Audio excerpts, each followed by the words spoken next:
Good morning, Steve Freed in Chicago with the Morning Grain Comment. So happy Friday to everybody. Hope everybody has a safe weekend.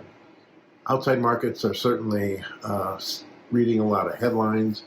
First of all, about the possibility of Iran retaliating against Israel.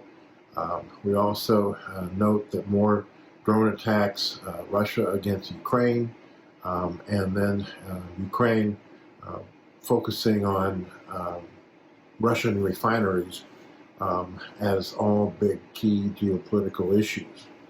On top of that, we've got the jobs report today. Fed governor talking about maybe no rate increases, decreases in 2024 versus the Fed chairman talking about possibility of 3. So quite a range there. USDA next week. I think a lot of people are looking to see what do they do to the S&Ds. Do they raise corn demand, lower the carryout? Do they lower bean demand and raise the carryout?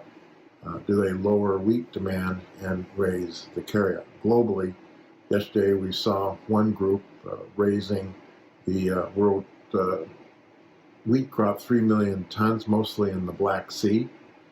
We saw them keeping South American soybean crops unchanged from their previous estimate, and slight adjustments in the world corn crop with Mexico down, and the issue of Ukraine being bigger.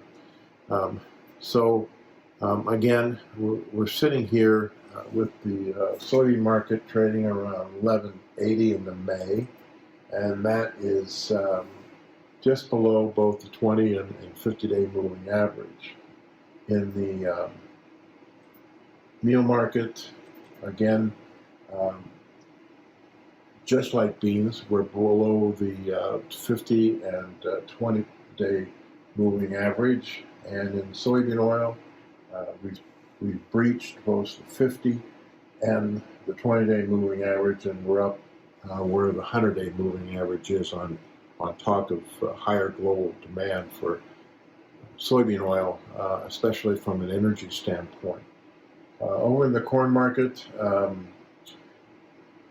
again, we were lower, we're unchanged overnight. Now we're a little bit higher, and again, we're testing both the 25 and the 50-day moving average after it's kind of a slight rally from the Fed 26 lows.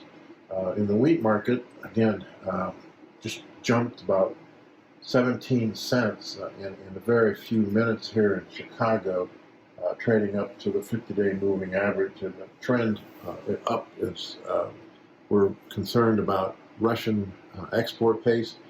We're concerned about Northern Hemisphere crops.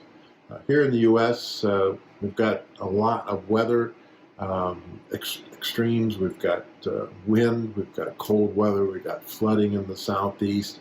Long term, we've talked about warm and dry weather. It does look like after April 15th, weather here in the United States will help corn plantings. Europe, wet north, dry south. The Black Sea is dry, and South American weather is okay. So I hope everybody has a good weekend.